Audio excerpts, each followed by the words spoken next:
مولاي الحسن هو ولي عهد المغرب، يبلغ من العمر 19 عاما فقط. يملك قصور ويخوت وطائرة خاصة. ربما مولاي الحسن هو أغنى مراهق في العالم.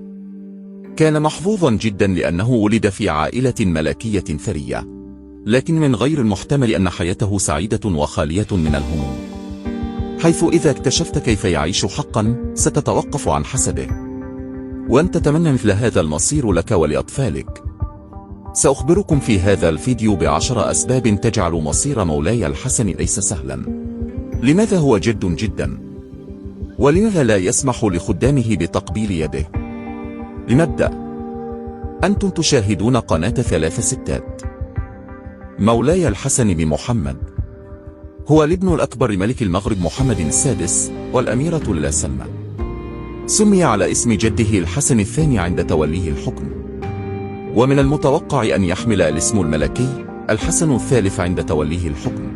تبلغ ثروة والده ملك المغرب أكثر من 8 مليارات دولار وفقا لمجلة فوربس للأعمال الأمريكية، حيث يعتبر والده أغنى ملك في إفريقيا وخامس أغنى ملك في العالم.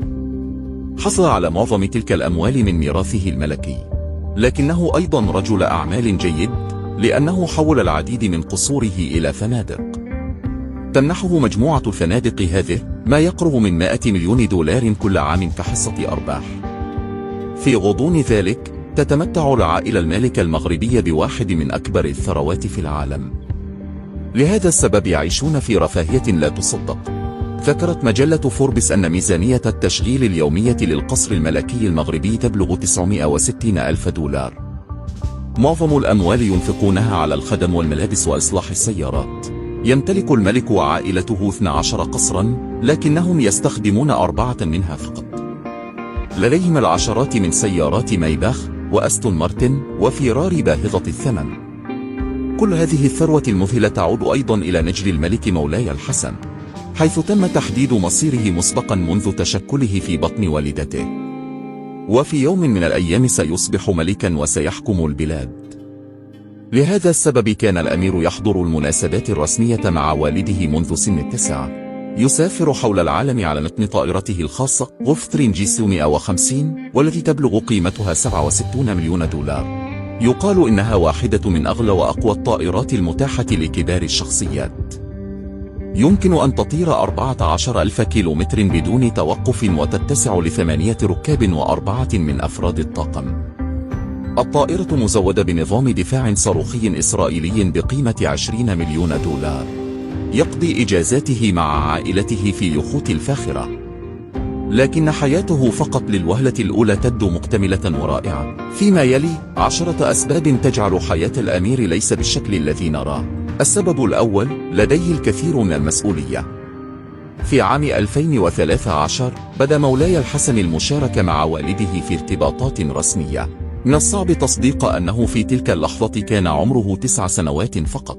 في هذا العمر يلعب الأولاد ألعاب الفيديو ويتسكعون مع الأصدقاء بعد المدرسة، لكن يجب على الأمير أن ينسى هوايات الطفولة، لأنه يتحمل الكثير من المسؤولية، حيث في يوم من الأيام سيصبح ملكا وسيتخذ قرارات جادة.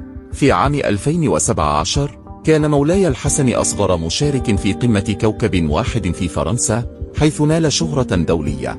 كان حينها فقط في 14 من عمره. ورحب مسؤولون دوليون بمشاركة سمو الأمير في القمة، من بينهم الرئيس الفرنسي إيمانويل ماكرون الذي استقبل بحرارة مولاي الحسن في قصر الإليزي.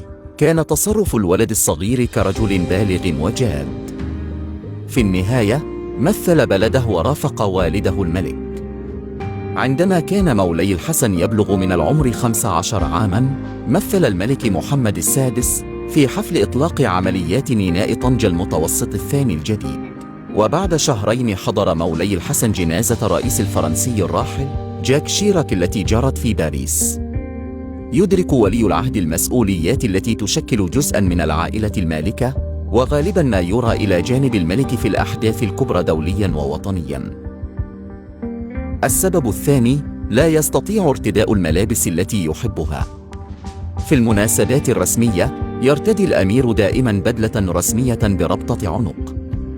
أحيانا يرتدي الملابس المغربية الوطنية التقليدية قفطان طويل وطربوش أحمر مغربي مستدير على رأسه، بينما يرتدي المراهقون الآخرون في سنه أحذية رياضية وسراويل جينز وقبعات، ويصبغون شعرهم بألوان مختلفة. يضطر الأمير إلى الالتزام بقواعد اللباس الرسمية، من الصعب تخيله في أي ملابس أخرى لأنه ملك المستقبل.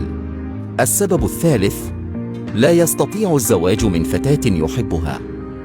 لا يمكن لملك المغرب أن يتزوج أي فتاة يحبها. طبعاً ليس من الضروري أن تكون زوجته من الدم الملكي، لكن يجب أن تتمتع بسمعة طيبة وأن تكون مثقفة ومتعلمة جيداً. تزوج والد الأمير الملك منذ 20 عاماً للا سلمى.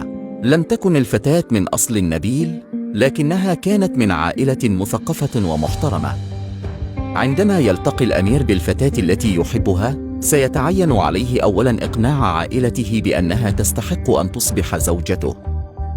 السبب الرابع: سينتقده الناس دائماً. مولاي الحسن شخصية عامة، كل خطوة يخطوها تخضع للتدقيق.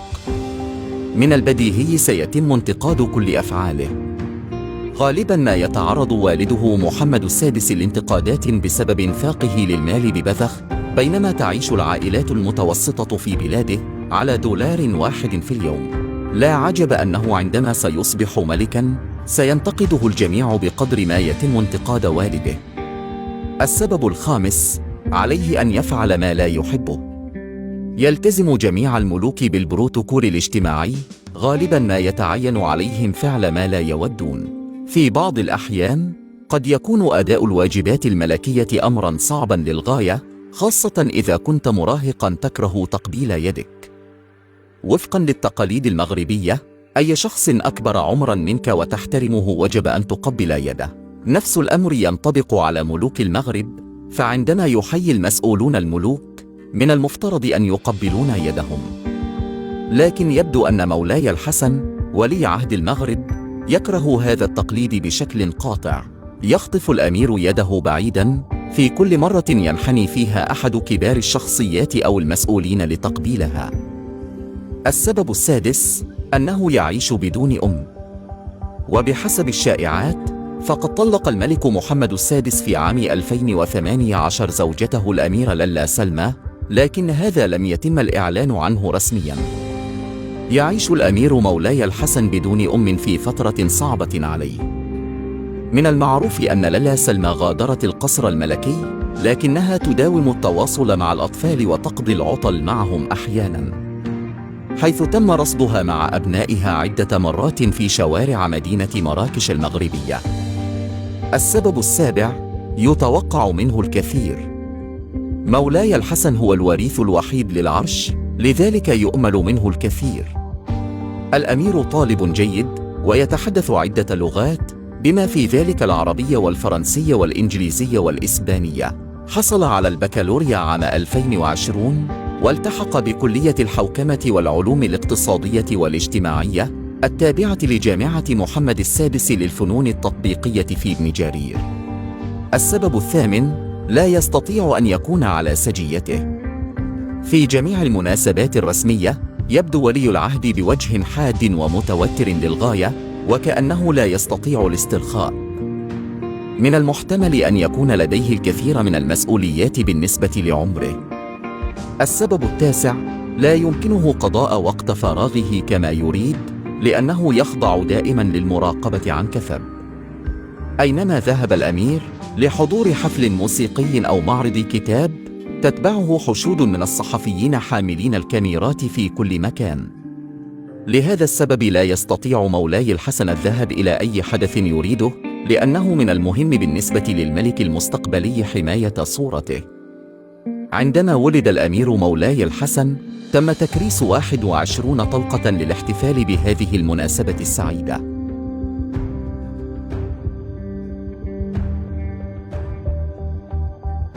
ما رأيك في مولاي الحسن؟ هل توافق على أن تكون في مكانه؟ لا تنس مشاركة أفكارك معنا. شكراً جزيلاً للمشاهدة.